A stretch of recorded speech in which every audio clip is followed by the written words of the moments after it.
Ladies and gentlemen, boys and I'm not a spy. I promise you I'm not a spy. I'm a resistance fighter for Captain Power's team. He's injured very badly. I need your help. Can you please send someone to help him, please? He's a hero. No, not that one. But there's something else you have to understand. That night, everything that I knew, No. and it fell apart. And than it is. I wanted to shout out. I wanted to stop them. If I could have told you that I didn't know. I didn't realize what was going to happen.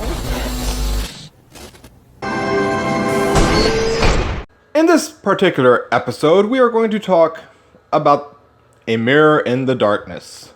Like every other title so far, it will apply pretty much to this episode very, very firmly. Mirror, meaning to reflect. So this probably means reputation from somebody is about to be, well, put through the ringer. So let's start with the theme with power.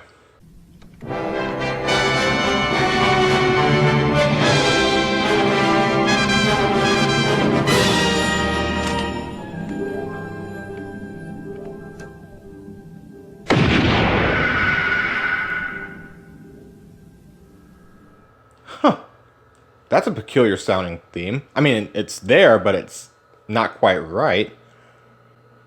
Wonder if anyone else knows that. Nevertheless, in Power Rangers, there is something that was known as the Green Ranger, where the same general theme for the Power Rangers was done for the Green Ranger. The only difference is the tone was changed a little bit darker. It was brought down instead of brought up. So instead of giving hope, it gave despair. I kid you not, listen to the original Power Ranger theme, then listen to the Green Ranger theme, you'll see what I'm talking about. Go, go, Power Rangers! Go, go, Power Rangers! Go, go, Power Rangers! Mighty Morphin Power Rangers!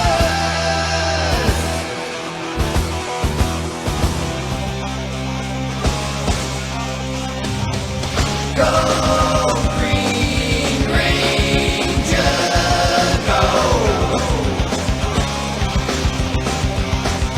Go, Green Ranger, go! In this case, having the theme slightly off like that tells you, as the audience, something isn't right. This captain isn't quite right. Now, of course, he comes off pretty cocky, so personality you pretty much know, hey, flag on play. But here's something I really want to point out. I understand the flare gun to get their attention. I got that, made perfect sense. This, however, the second flare, very peculiar, because we know, at least from Pariah, that every member of Power's team at least has communication to the jump ship. Power to Hawk, come in. Yeah. How you doing? Not so good. We'll be there in a... Forget about me. I've had it. The plague. The kid. The kid's a carrier. Get him out of here. Find a cure. Hawk, wait. No. I'll buy you the time. Just get Mitch out of here. Oh, the reason why the jump ship didn't just show up here, by the way, folks? I thought I picked up something a while ago. Might have been a flare. Didn't last long enough to get a fix on it. Just outside sensor range. Set course for another sweep. Double check the area, see what we can find. Captain, Bybrid at 4 o'clock and closing. Has he seen us? He's seen us. Okay. Damn it, Tank. Anyway, the fight's on between Power and Sauron. Why was Power in the area? Well, the same reason Sauron was in the area. In fact, I'll let Power explain it. Database Journal 47-7 Mark 12. Captain reporting. Scout has detected an unusual amount of dread activities in Sector 9 and coded broadcasts on old military frequencies.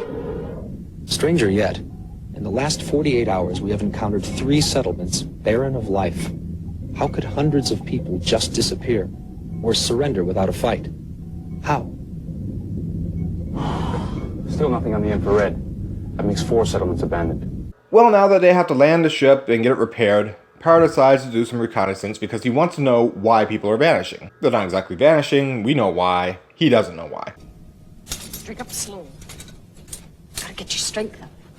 Here, now's a special day. He's coming. Sure. You wait. You're going after rats, I am. Leastways we'll have something for eating, not funny dreams. Captain Power's real. Not a funny dream. He's coming. And he'll take us all out of here to a hidey hole. A safe place. Well, you can't blame the boy for not believing it.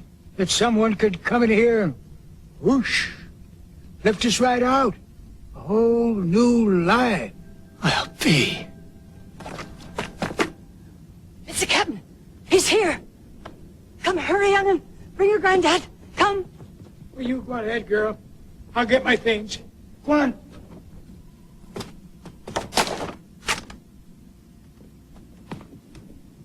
You be him, don't you, Captain Power? In person. Your times of trouble are over, old mother. Good days lie ahead. All the food you want. Place to raise your children in love and safety.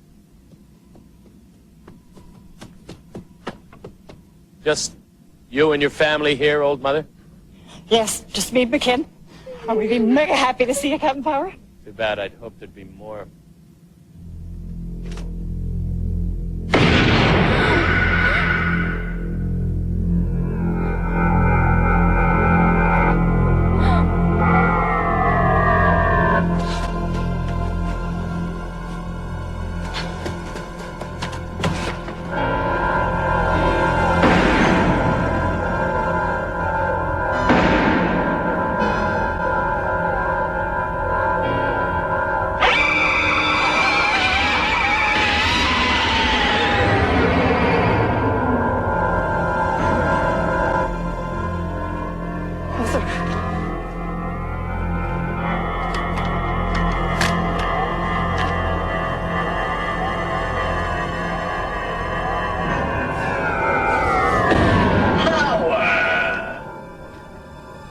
Lord Dread will be pleased.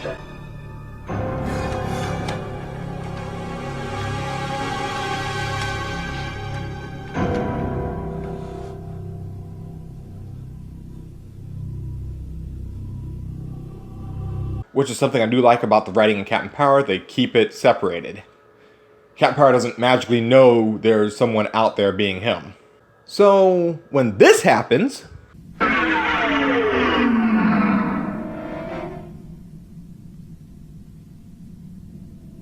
There. See, it's okay. Trust me. We'll take you to someplace safe. Clicker! Oh! Help me, huh? Just like you helped my family? Well, I got news for you, Captain. Ain't anybody ever gonna find you. Ever! For us as the audience, it makes perfect sense. For Power, he doesn't know why he just got clocked in the head. For those of you who started my series at 1 and Prelude and all that, you know I have an issue with how they tell time in this series. It's pretty self-explanatory, but at this point, there's protocol for when people check in. And because Power checked in pretty recently before he got clocked upside the head, they waited until the next interval before they checked in. Makes sense. I don't like it. It's been gone too long. Trouble? What is this new? Still no contact. I've tried raising the captain on all frequencies. Nothing up there but static. Right. Tank with me. Scout and pilot stay with the ship. If the captain chirps in, let us know. We'll try to pick up his tracer box. Might be difficult. I'm not getting anything on his tracer box either. It's like he dropped right off the face of the earth. So, where would Power be? Well, if someone clocked him in the head, logically speaking, he'd be captured. We're gonna give you a trial. That's the word. And then we're gonna kill you. Not much of a trial. We've been hearing stories. Say Power will take you someplace safe. Only it ain't so. Saw you do it.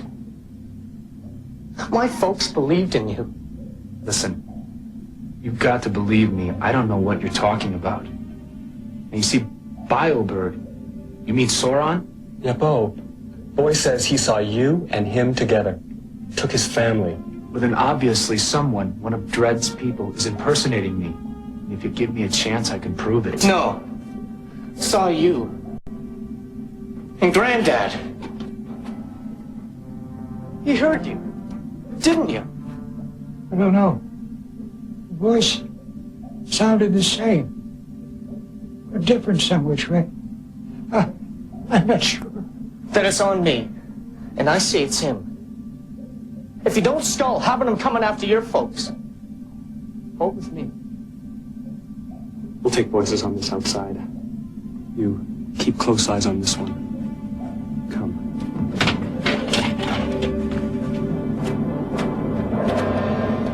Now, I was going to make this like a 5-minute, literally a 5-minute review. I was literally going to just drop it there. But I realized something. For those of you who noticed how this was starting out, you noticed my intro kind of messed up on itself, right? Some of y'all recognize the footage from the intro that got switched over, kind of like it was being interrupted. Yes, this episode reminded me a lot of the glimmers of images that you got from the intro. Until then, let's stay on target with this episode. For you see, Captain Power has to now try to defend himself against an obvious eyewitness, a blind elderly man who, well, according to him, they sound the same, but not. Kind of like how that theme sounded.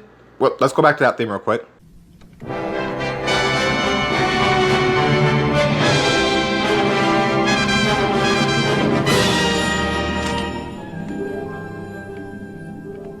Yeah, kind of like how that sounded. Apparently that's the hint for the old man as well. Because to him, Power sounds like the Power that betrayed everybody, but a little different. Well, you could tell that theme song was still meant for a Captain Power theme, but it's a little different. Just like the whole Green Ranger theme being a Power Ranger theme, just a little bit different. Just a little bit. It's enough to where you notice. Well, you would think, what does the power suit really do? Well, it does, well, what it says. It's a power suit. Instead of just taking hits, it actually increases the strength. Which is why they try to be so careful around normal people. Makes sense. I mean, this episode right here proves that the strength is vastly increased. Vote.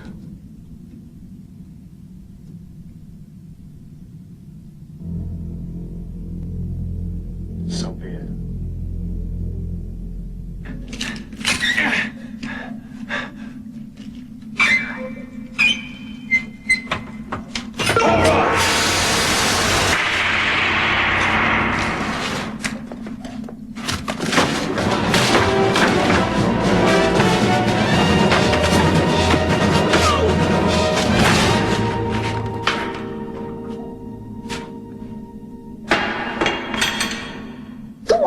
You're gonna kill me, right? No. I told you the truth. Whoever you saw, it wasn't me. And right now, I want his hide as badly as you do. You help me and we'll both get him. Okay? Okay.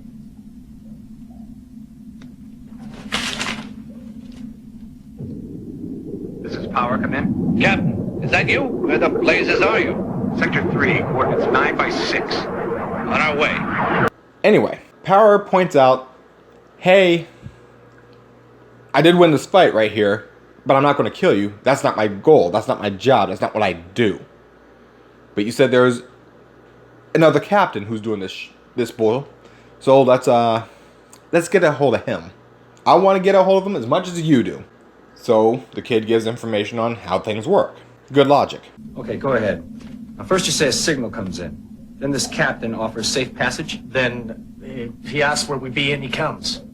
And the flares? One flare up says he here. Second flare we didn't know. Second flare brings the biobird. All right. That's what I had to know. Let's go. Now, for those of y'all who remember my episode 2 where I said this will never be brought up again, the whole deflector shield thing, apparently I was wrong because Captain remembered it and he brings it up again. Captain Power's here! You got that right.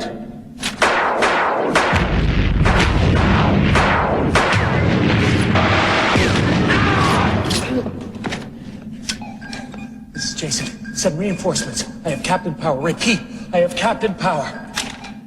Pretty power suit. Too bad it's not the real thing.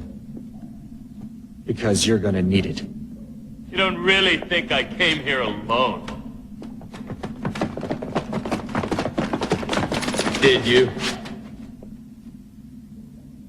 If you had 1,000 of them, they wouldn't keep me from you. Farewell, Captain. Now!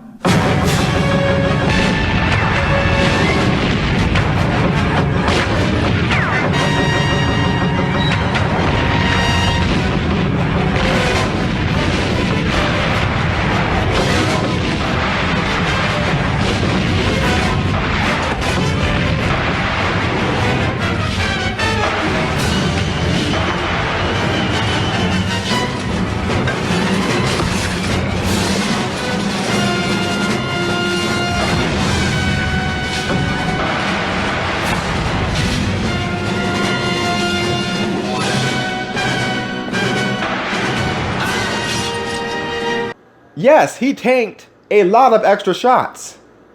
Yes, he did. Just use his deflector shields. One more again. So I guess it ain't exactly a Chekhov's gun. He knew the situation and adjusted before he went into battle. Smart man. 5 points. And that's why he's the captain.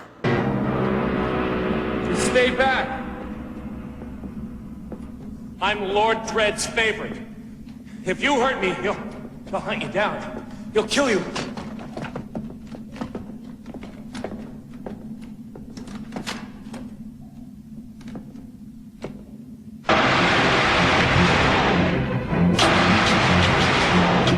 As he's chasing Jason, he finally gets his hands on him.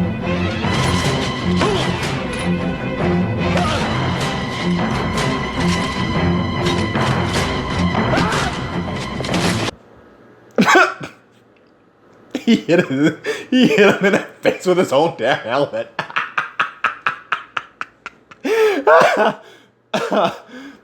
Okay, between that and Tank's little Has he seen us? He's seen us. Okay, this is some good stuff right here. Oh my goodness. Okay, initially I did not like this episode. I'm happy I gave it another watch. Just recently, because I always like little jokes like that. The whole helmet slapping, that's just amusing to me. But Tank being, well, Tank, it's good stuff. It makes me mad. It makes me smile. Makes me laugh. Anyway, they neutralize Jason Powers. And I'm just going to call him Jason Powers because I screwed up and called Captain Power Captain Powers for a while in the first couple episodes. And then I remembered, hey, no, there is no S. Anyway. After they get Jason and tie him up, the village survivors, of course, want to put an end to that. Put an end to him. Makes sense. You know, they judge him as guilty, so execute him. Power is not too keen on that idea because, again, ending human life, not his forte. He doesn't like it. So the kid comes up with a rather cunning idea. I'll give him credit there. And the idea is, well, since Jason likes to impersonate people, they had him impersonate a villager.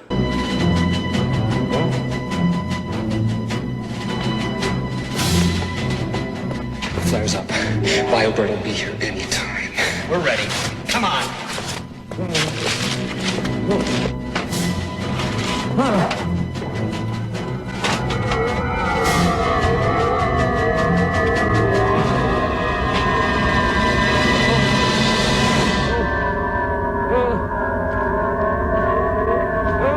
Organic sighted. Digitizing.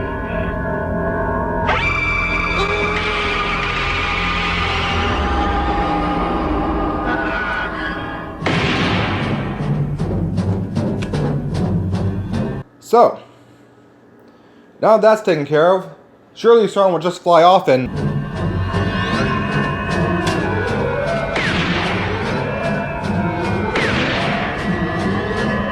What the hell? What is... Okay, let's see where this is going. Only one organic. Lord Dread demands a minimum of 5.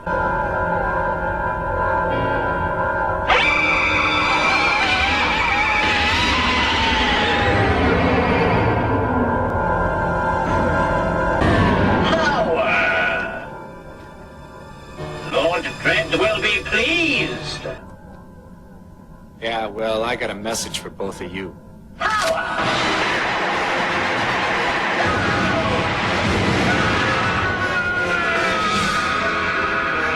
Tell your master no more imposters!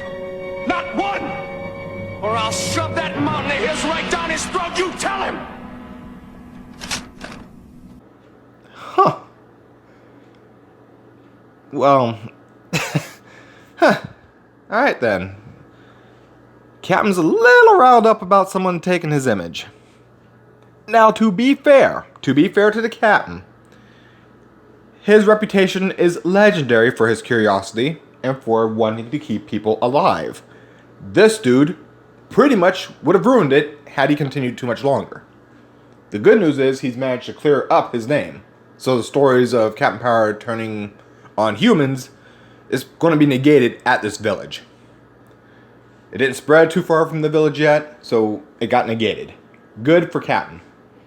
So, him being a little upset, understandable. I mean, I get it. Our enemy is an eccentric. He may have friends we know nothing about. By impersonating him, you may encounter them. It's worth the risk if by doing so I may serve my Lord Dread. Your next target is a few hours away, for Sauron has been delayed. The armor fits you well. If I did not know better, I would say that you were Power. Have you met him before? Yes, I knew his father. Our ways parted when I merged my mind with the Overmind. It was then that I saw that only by elevating man to the machine could our goal be reached. He swore to stop me. All those who oppose my Lord Dread must be punished, must be eliminated. You're a good soldier, Jason. Efficient, cool. The machine is in your eyes. Thank you, my lord. All praise to the machine. That all said, will there be punishment for Jason for failing? I mean, surely Dredd would obviously take Jason back out if Jason was the favorite, so he can try this again at a different location, because after all, they did get, what, 3-4 settlements? Are you certain it is Jason you carry? Yes, my lord. He has failed you. Do you wish him punished? Possibly. Done. Yes. Give him to Overmind. Show him the machine has teeth. I guess not. Sucks to be you, buddy. Guess you weren't the favorite after all. But anyway, that is Mirror in the Darkness. So for those of you who just wanted the review, we're done here. I'm Double R. I'll see you on episode 7.